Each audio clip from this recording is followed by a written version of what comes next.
Cattle rustling has changed. Initially, people used to think it's just a cultural thing, and that's what was associated with certain communities. But over the years, it has become commercial.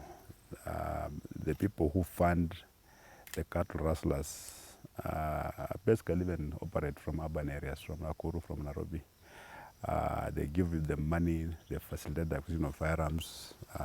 Some of them are actually in government, and that's why it's a bit frustrating when you are sitting on a table discussing on how to eradicate illicit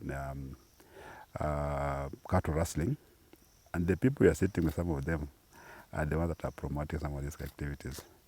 Many Kenyans do not know that over 70% of the meat, the beef that's consumed in Nairobi, is actually cattle that are stolen from majorly the Rift Valley. One may wonder how you can transport stolen animals all the way from Kerio Valley to Nairobi without any police intervention on the road, and we've got roadblocks everywhere. It's a cartel.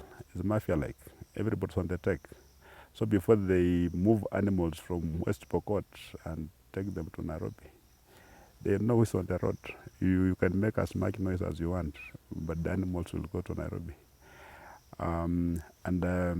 That's what I've learned. And then of course the criminal justice system is also not very efficient.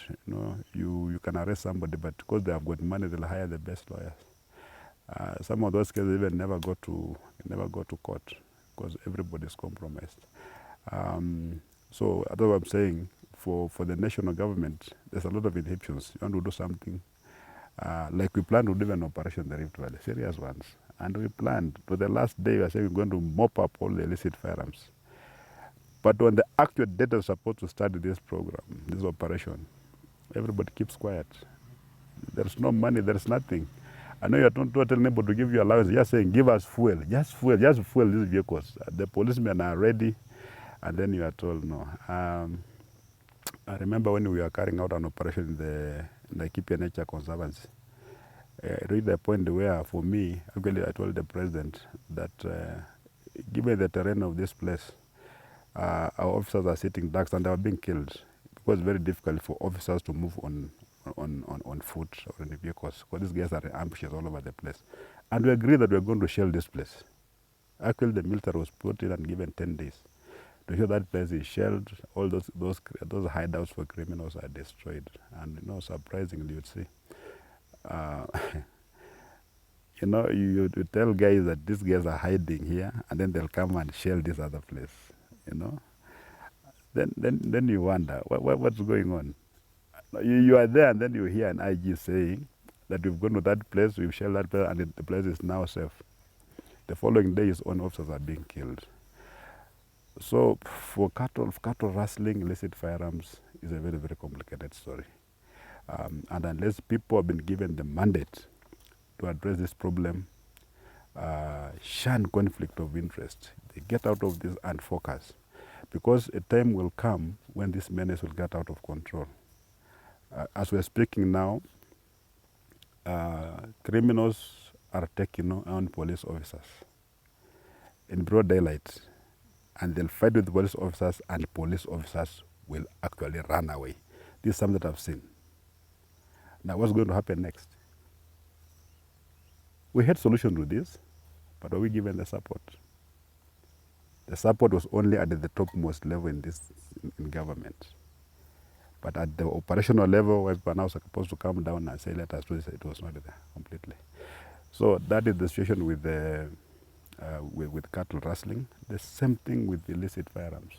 You'll go and get an illicit firearm from Uganda, even you today if you want it. And you'll travel with that firearm on the road in broad daylight, the Utafika nayo Nairobi. Well, there's no seriousness. The people who are charged with the responsibility of ensuring this thing do not move as freely as they do, they're given very little money. They know. It's not that these things pass without their knowledge. They know, but they know, welcome to Fulani kwa barabara because we are bringing something. They'll go all the way. So that is for me, That is the experience with cattle rustling. People think that's a very difficult thing to eliminate. It's a very simple thing. You can eliminate cattle rustling in 1 week. In 1 week. These are just civilians. Some of them actually were indisciplined officers who were sacked. They cannot mount any serious challenge against government security agencies. But for now, they seem to be having a head start. The reason being that our officers are extremely demoralized. Somebody just woke up one day and said, officers in operational areas cannot be given an allowance. These are people who fight bandits day and night. First, sometimes you can wake up in the morning, you're told the entire camp has been razed down by thugs. But these guys are not given an extra shilling on their salary. And they see their colleague standing by the roadside collecting 50 shillings from every matatu. So what do the officers do? You'll make noise, you'll call them, you are crying, we are under attack here, cattle rustlers have come. But what they do, they'll defend their camp. They will not move out. Somebody came out with a very stupid regulation that officers cannot leave their camps after 6. So criminals just come and steal animals at 6 or 5, and they'll pass through that camp as they go, and nobody will come out of that camp. So it is lack of seriousness that sometimes makes some of these things get out of hand. And it's not a joke, because as we speak, our security agencies are dying, and unarmed civilians are dying. And the people who are just the responsibility of ensuring that Kenyans are protected are just giving a report and saying, we lost 4 officers, we lost 5 civilians, and the story ends there.